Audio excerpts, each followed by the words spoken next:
Day of the Fight. Please join me in welcoming tonight's guests, who I'm sure you're all familiar with.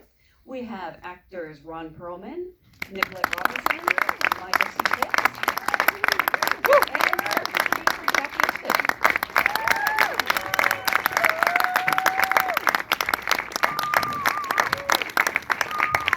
Thank you so much for coming, everybody. Thank you so much for being here. Congratulations on a beautiful movie. Before we really get started, I actually love to go back to the beginning and ask people, what was your first job in this business? The first thing you ever acted in? And I'm really curious because both of you started so young. I mean, you're still so young. I wonder what that was. No, the first thing I ever did was in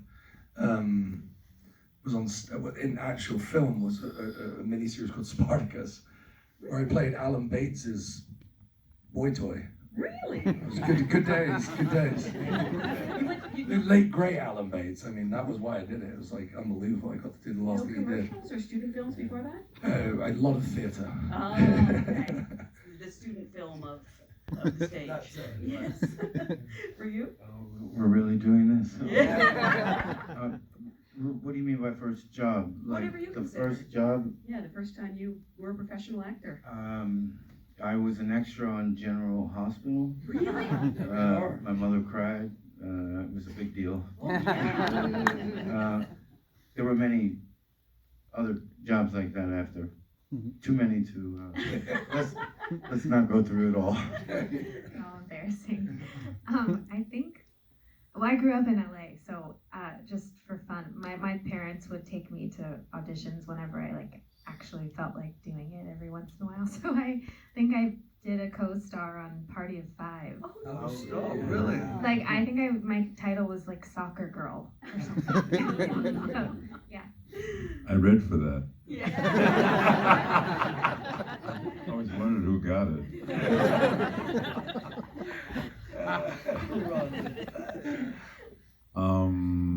My first acting job was in high school in a French farce called Thieves' Carnival. Very, very stylized play.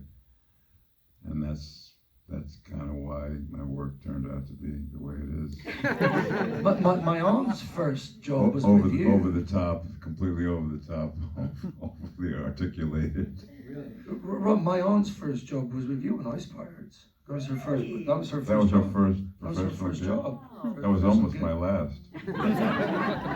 That was a good reason to quit the business. But the only thing that actually kept me afloat was Angelica. I know, she loved you too. Knowing that we were in that together was the only thing that made it palatable. Loves it. You were talking about a very beloved movie from my childhood. I will not have you besmirch the Ice Pirates. Oh, Ice Pirates. Oh, well, that's a masterpiece. Well, again, congratulations on a beautiful film. Jack, I'm going to keep saying this because it's not quite sinking in. This is your feature directorial debut. And that's only astonishing to me because it is so accomplished and so confident in what it is. What was sort of the inspiration or the idea that led you to want to tell this story? I mean, I was in no rush to get behind the camera. I've enjoyed many years of being able to watch some of my heroes do that job and realize that I want to stay as far away from it as possible because it looks incredibly hard and all the rest, and it really is. But the inspiration came first and foremost when me and Michael were working together on Boardwalk. I always say I remember him punching sandbags in between takes, and at the end of the day going to the boxing gym, as a discipline and something. He was always such a sort of consummate professional and being part of it, but it sort of kept him in there. And I just always had this image of me standing, in between takes where I would sit there and Mike would just go and start punching something. And it just sort of set in my head. So when I started to conceive the story, I suppose the inspiration was Kubrick's short documentary, which, is 15 minutes. It's the first thing he ever sold in 1951, called Day of the Fight. It followed a then welterweight champion called Walter Cartier, and it's a very simple, he wakes up, goes for breakfast, hangs out with his twin brother, plays with his dog in the park. It's as simple as it comes, and I sort of thought to myself, well, that to me, took me back to the films I fell in love with, which is actually the overarching story can be quite simple, but there's one component that makes it complex and gives it that sort of the highest stakes. And that was, well, what if this day was the boxer's last day? And what would you do if it was your last day? Who would you speak to? What would you say?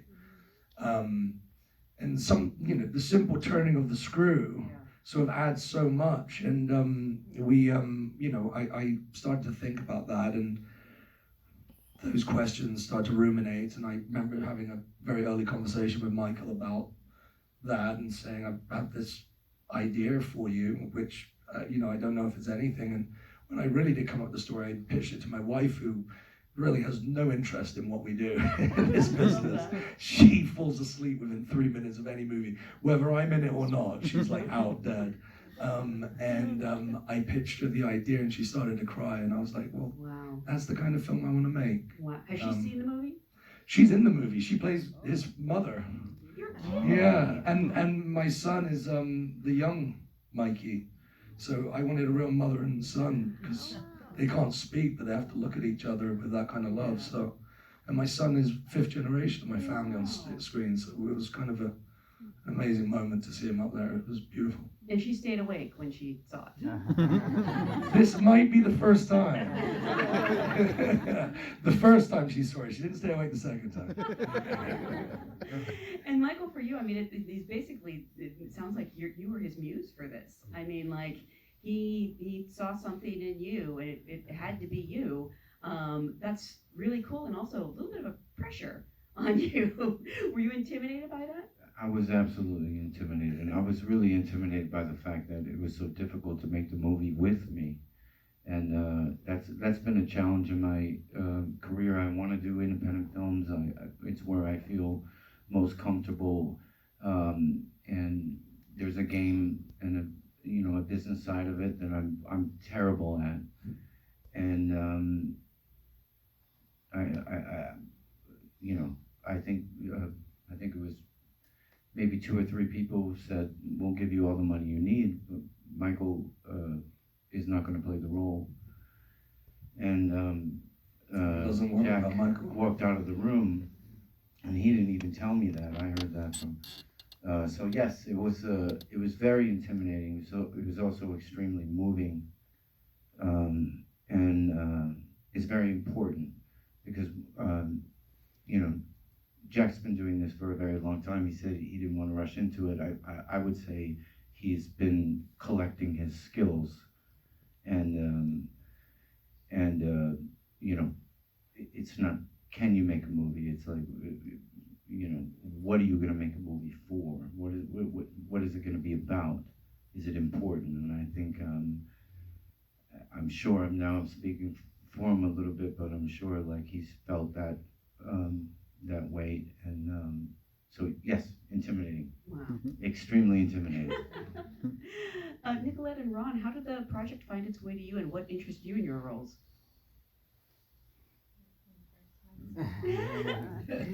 Well, I'll try to tell like the shortened version of my story. I auditioned for the film. I'd made a self-tape for it about 9 months before I actually got the film, and at the time, I think I had gotten word that the director loved your performance, but they need to find a name for this role, and so they had moved on. And I had, over the next handful of months, just every once in a while been checking back on IMDb Pro just to see like what person got that role, and I never saw anything, and I just never really forgot about it because I just was so moved by the character and the scenes, and I knew Michael was attached, and who doesn't want to work with an actor like Michael Pitt. And I was finishing up a project in Vancouver called Woman of the Hour.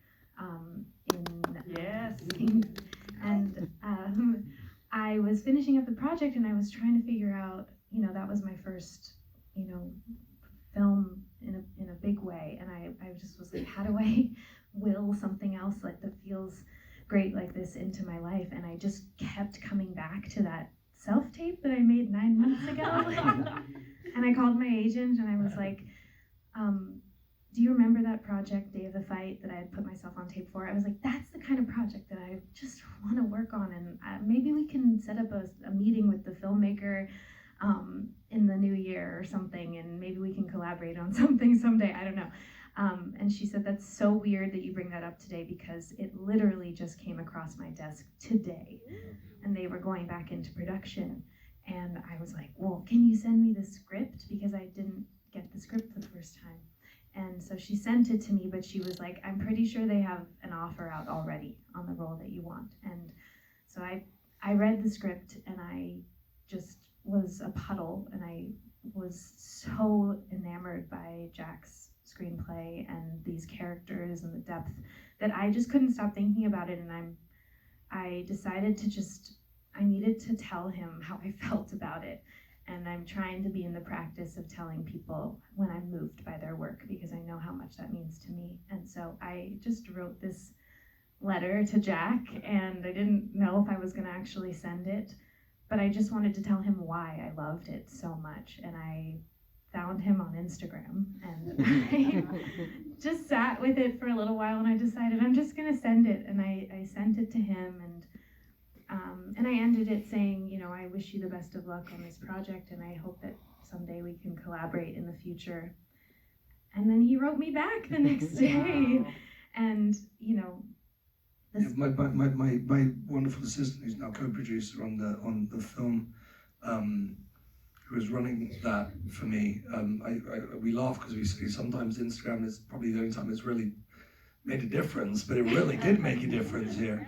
And he came and showed me this letter, and he said, you got to read this, because he remembered how I felt about Nicolette the first time. And I went back to the video, and I instantly took it to the producers, and I said, and as a sort of caveat, we had been talking to an Oscar, multiple Oscar nominated actress, and something wasn't working out, and it wasn't feeling right.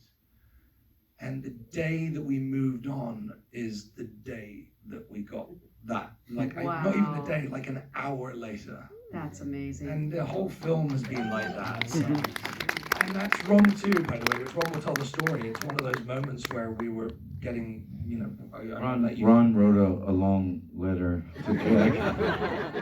on Twitter. On Twitter, yeah. X. And then I found out Jack's not on Twitter, and so I don't remember how I got in the movie. Do you? Me and Ron worked together many, many years ago on a film that we shall remain nameless. Actually, it's kind of. It was nameless then, it's nameless now. But We had a and goddamn we good time. didn't have one scene together, but we sure shared a lot of time in the bar together at night. I think Best way you get to know somebody, There were a lot of bartenders who were still sending us both thank you notes, Yeah, exactly. putting their We've got a kids lot through of- school. But I knew that Jack was hell of a drinker, and I said, "Nah, that's the kind of motherfucker I want to work with." And but I don't remember how I got in this book. We hadn't seen each other for a very long time, and we bumped into each other at one of those sort of showboating, bring actors from movies at Toronto Film Festival, where they're like, this is another actor from one of our movies. And we saw each other, and we were like, what the fuck are we doing here? And then we sort of hugged each other, and I was like, this is amazing, because I've written this role, and it's a long shot, but like, you're the prototype. It's you, Ron. It's you. It's insane. And we literally went outside for a cigarette, and out there he was like, if it's any good, I'd love to, get on board. And if it's Or any if it's good, not it's just any been, good. if it's not any good, but Call me either way. but amazingly, it was one of those meetings where you just see each other, and very much this film came about because of that, like those beautiful twists of fate, where it was meant to be. I felt that across the board.